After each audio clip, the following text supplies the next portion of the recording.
Hello everyone, কেমন আছেন আপনারা সবাই? আমি উমা। আমার নতুন আরও একটি ব্লগে আপনাদের সবাইকে স্বাগত। ভিডিওটা দেখতে থাক, আশা করছি তোমাদের সবার ভালো লাগবে।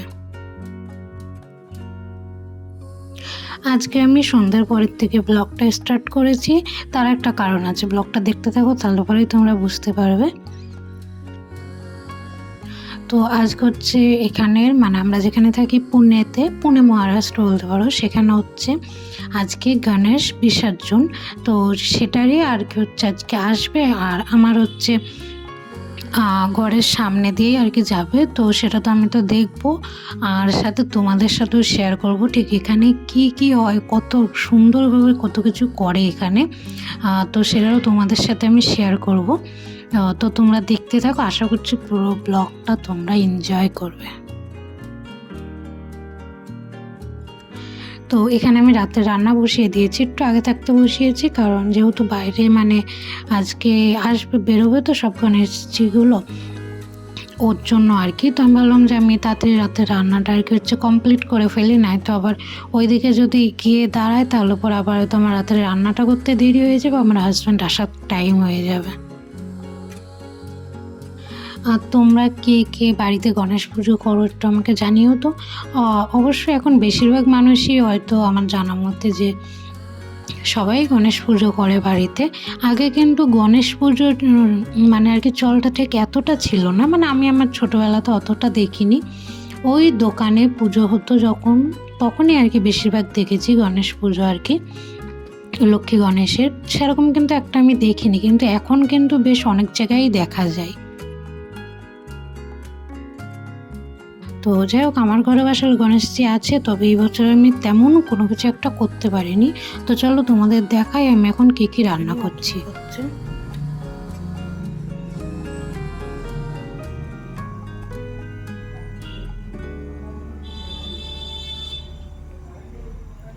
আর এই যে এখানে এই অর্ধেক গিয়ে দেখতে পাচ্ছ কিছু না বলে গাজর, এটা হচ্ছে মিনির জন্য সিদ্ধ দেবো, কয়দিন ধরে সিদ্ধ দেবো করে করে এই অর্ধেকটা লাস্টে গিয়ে বেঁচেছে। তো যাই হোক, ওর সামনে একটা গাজরটা খেতেও চায় না, তো এই অর্ধেকই ওর জন্য ঠিক আছে। আর মিনি কি করে দাঁড়াবো, এই দেখো ও গেছে ঘুমিয়ে বেচারা, নে চোখে করছে না না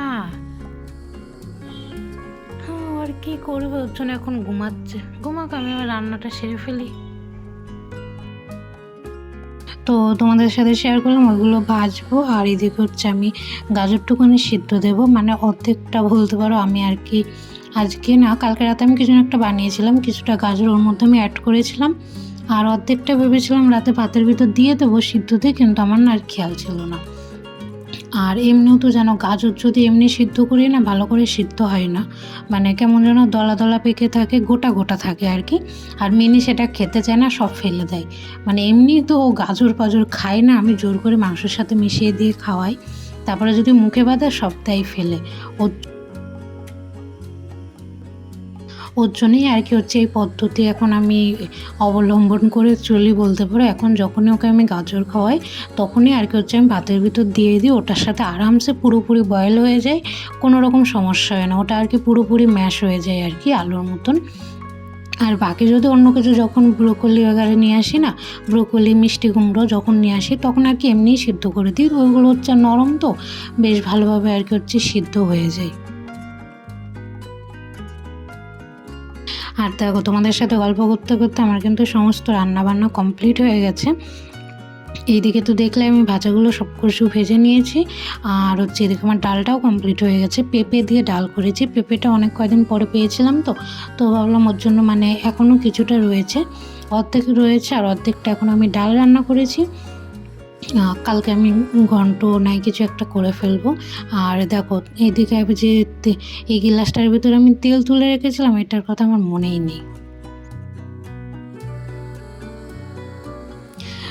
আর হচ্ছে এই যে বাটির ভিতর কিছুটা ভাত বেঁচে আছে, এটা হচ্ছে দুপুরের ভাত আর কি। তো এদিকে আমি ভাত বসিয়েছি, তো চলো এদিকে আমি কড়াইটা না একবারে আর কি মেজে রেখে দেবো।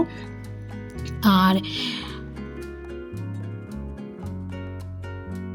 আর এটা যেহেতু আমার রাতের রান্না, তো ওর জন্য আমি সেরকম বেশি কিছু একটা করছি না, মানে অল্প পরিমাণে করছি আর কি, যাতে এই জিনিসগুলো সব কিছু আমার আর কি হচ্ছে রাতেই ফুরিয়ে যায়। কারণ বাসি জিনিস খাওয়াটা এখন আমি টোটালি বলতে পারো অ্যাভয়েড করছি, কারণ আমার প্রচণ্ড পরিমাণে অ্যাসিডিটির সমস্যা। তার থেকেও আমার বেশি মনে হয় সমস্যা শুরু হয়েছে, দু একটা জিনিস যদি থেকে যায় রাতে, সেটা পরের দিন আমি সকালে খেয়ে ফেলি, ওটার জন্য আরও বেশি হয়। ওর জন্য এখন আমি সম্পূর্ণ পরিমাণে বলতে পারো অ্যাভয়েড করি এই বাসি জিনিস, যেটাই থাক, মানে যেটাই রান্না করি না কেন, যখনই করি, যদি রাতেও করি না, চেষ্টা করি যাতে রাতেই শেষ হয়ে যায়। নয়তো এই বাসি জিনিস খাওয়া মানেই অ্যাসিডিটি, মানে কী যে পরিমাণে আমার সমস্যা হয় সেটা তোমাদেরকে আর কি বলবো। তো যাই হোক, ওইদিকে আমার সমস্ত রান্না হয়ে গেছে, এদিকে আমি ভাত বসিয়ে দিয়েছি কুকারে। আর তো এইদিকে ভাত হচ্ছে, তো আমি তার সাথে সাথে না গ্যাসটাও মুছে ফেলছি। এটা হচ্ছে বলতে পারো আমার ছোটোবেলার অভ্যাস, মানে ছোটোবেলা একেবারে না, মানে যবে থেকে আর কি রান্নাবান্না শুরু করেছি, সেই তবের থেকে আর কি, ভাত হোক আর যাই হোক, যখনই আমার তরকারি রান্না হয়ে যায়, দেখি তেল সাইডে সব পড়ে আছে, মানে সাথে সাথে যতক্ষণ না আমি মুছি ততক্ষণ যেন মনে হয় আমার ভালো লাগে না, মানে যখনকার কাজ তখনই আর কি হচ্ছে করে রাখার চেষ্টা করি, ওটাই আর কি। আর এই গ্যাসও মানে আর কি, গ্যাসটা রান্নার পরে না সাথে সাথে আমার মনে হয় যেন মুছে ফেলা ভালো। এইভাবে রেখে দিতে তো আমার এমনিও ভালো লাগে না। এক তো আমি মুছে ফেলি সাথে সাথে, আর দ্বিতীয়ত হচ্ছে আমি গ্যাসের উপর কোনো কিছু চাপিয়ে রাখি না, মানে সারাদিনে তো রাখি না, রাতেরবেলা তো আমি রাখিই না, ভুলেও গ্যাসের উপর কোনো কিছু রাখা যাবে না রাতে। মানে আমি শুনেছি কোথাও, তো আমি যে রাত্রিবেলা আর কি হচ্ছে গ্যাস উনুনের উপর কোনো কিছু চাপিয়ে তুললে পরে দারিদ্রতা বাড়ে নাকি, দরিদ্রতা বাড়ে, মানে যেটাই হোক, দুটোর মধ্যে একটা হবে, আমার ঠিক মনে পড়ছে না এখন নামটা কি বলে। তো যাই হোক, ওটার জন্য আমি কোনো সময় গ্যাসটা আমি ভরে রাখি না, মানে গ্যাসের উপর কোনো কিছু চাপিয়ে রাখি না, রান্না হয়ে গেল তো নিচে নামিয়ে রেখে দিই। আগে রাখতাম, এরকম চাপিয়ে রেখে দিতাম, কিন্তু যবের থেকে জেনেছি আর কি যে কোনো কিছু এরকম চাপিয়ে রাখতে নেই রান্নার পরে, সেই তবে থেকে আর কি আমি আর কোনো সময় এটা আর কি রাখি না। মানে রান্না হয়ে যাবে কি সাথে সাথে এক তো গ্যাসটা আমার পুরোপুরি পরিষ্কার করে রাখতে হবে, আর গ্যাসের উপর কোনো কিছু চাপিয়ে রাখা যাবে না, ওটাই আর কি। তো যাই হোক, চলো, এদিকে যে আমার রান্না করতে করতে এদিকে হচ্ছে এগুলো সব কিছু চলে এসেছে, যে গণপতি।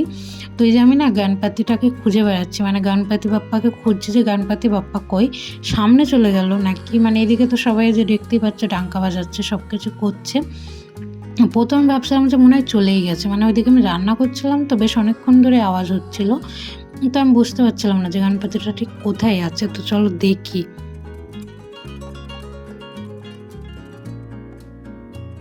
তো যাই হোক, দেখো, তোমাদের সাথে গল্প করতে করতে গণপতি বাপ্পা চলেও এসেছে। আমাদের গণপতি বাপ্পা কোন দিক দিয়ে আসছে দাঁড়াও তোমাদের দেখাচ্ছি। আর সামনে দেখছো সব মেয়েরাও বাজাচ্ছে এই ডাঙ্কা, কত যে ভালো লাগে সেটা তোমাদেরকে কি বলবো। আমি না আসলে জানি না এই মিউজিকটা দিলে পরে কপিরাইট পড়বে নাকি, সেই ভয়ে আর কি আমি দিচ্ছি না, কপিরাইটের ভয়ে আর কি। তো যাই হোক, এই দেখো, এদিক হচ্ছে আমাদের গণপতি বাপ্পা চলে এসেছে। এই গণপতি বাপ্পাটা হচ্ছে এইখানটারই আর কি, আমাদের হচ্ছে আমার ঘরের আর কি পিছনেই যে গার্ডেনটা আছে ছোট একটা, ওই গার্ডেনের আর কি গণপতি বাপ্পাটা। তো যাই হোক, ওখান থেকে আমি তারপর চলে এসেছি কিছুক্ষণ দেখে। আর এদিকে হচ্ছে রাতে আমি এই রাজমা ভিজিয়ে রাখছি, এটা না আমি আজ প্রথম বানাবো আর কি কালকে, এখন এই যে ভিজিয়ে রাখছি। তো তো মানে আমি নিয়েও এসেছি অল্প করে, কারণ আমি জানি না খেতে কেমন লাগবে, কারণ এটা আমি ফার্স্ট টাইম, মানে এর আগে খেয়েছি তবে নিজে বানাইনি আর কি, ওর জন্য আর কি। তো আমি বেশি একটা ভেজাবো না, অল্পই ভেজাবো, কারণ বেশি ভেজালে পরে যদি আবার ভালো না লাগে তখন আবার আর এক সমস্যা, মানে এই রান্না করছি তো যদি ভালো লাগে তাহলে পরে আবার আমি পরের মাসে একটু বেশি করে আর কি নিয়ে এসে রাখবো। তো যাই হোক, চলো, এখন আমি এটা ভিজিয়ে রেখে দিই। জলটাও যে কতখানি দেবো আমি সেটাও বুঝতে পারছিলাম না, মানে এতটাই কনফিউজ, প্রথমবার কোনো কিছু ট্রাই করলে যেটা হয় আর কি। তো যাই হোক, দেখা যাক কীরকম কী হয়, কালকে রান্না করে নিই, তারপর তো তোমাদের সাথে আমি অবশ্যই শেয়ার করব কেমন লাগলো খেতে। আর তোমাদের সাথে যে কথা বলতে বলতে আর একটা জিনিস মনে পড়লো, যে কটা বাদাম ভেজাতে হবে, এটার কথা রাত্রিবেলা যদি এখন যদি না ভিজিয়ে রাখি না, পরে আমার আর মনে থাকবে না। ওর জন্য আমি আর কি এই কোনো কিছু যদি ভেজানো থাকে না, ওটা আগে আমি এই কাজটা আর কি সেরে রাখি। কারণ এটা যদি আমি পরের আশায় ফেলে রাখি যে এটা পরে করবো, রাতে শোয়ার আগে ঠিক ভিজিয়ে দেবো, তাহলে ভেবে নাও মানে ওটা আমার আর কি পুরোপুরি ক্যান্সেল হয়ে গেছে, মনেই থাকে না। ওই মানে ২-১ দিন যদি মনে টনে পড়ে তাহলে পরে ভেজাই, নয়তো ব্যাস হয়ে গেল, আর ভেজানো হয় না। ওর জন্য আর কি এই করে আগে না ছোলা আর কি নিয়ে আসলে পরে আমার মনে থাকতো না ভেজানোর কথা। তো যাই হোক এই মাসে আমি ছোলা নিয়ে আসিনি, ছোলার বদলে রাজমাটা এনেছি। কারণ ছোলাটা আমার সেরকম একটা ভালো লাগে না। আর রাতেও যদি ছোলা ভিজিয়ে রাখি আমার হাজব্যান্ড খেতে চায় না। ওর জন্যই এমনি আমার নিয়ে আসতে ইচ্ছা করে না। মাঝে ১-২ বার এনেছিলাম। নিয়ে এসে ওই আলু দিয়ে তরকারি করতাম আর কি। তো আর কি হচ্ছে এখন আমি নিয়ে আসিনি। আমি ভাবলাম দেখি এটা যদি ভালো লাগে তাহলে পরে এটাই আর কি হচ্ছে, মানে রাজমাটা যদি ভালো লাগে রাজমা আর কি নিয়ে আসবো। তো যাই হোক চলো, এই যে এইগুলো দেখছো চোচাগুলো কেমন যেন খুলে যাচ্ছে। চোচাগুলো খুলে যাবে নাকি কে জানে, এই ছিলকাগুলো আর কি। জানি না, এখন সকাল হলে পরে তারপরেই বোঝা যাবে। তো যাই হোক চলো, ভিডিওটা কেমন লাগলো অবশ্যই জানাবে কিন্তু একটা কমেন্ট করে। আর ভিডিওটি ভালো লাগলে একটা লাইক করে দেবে।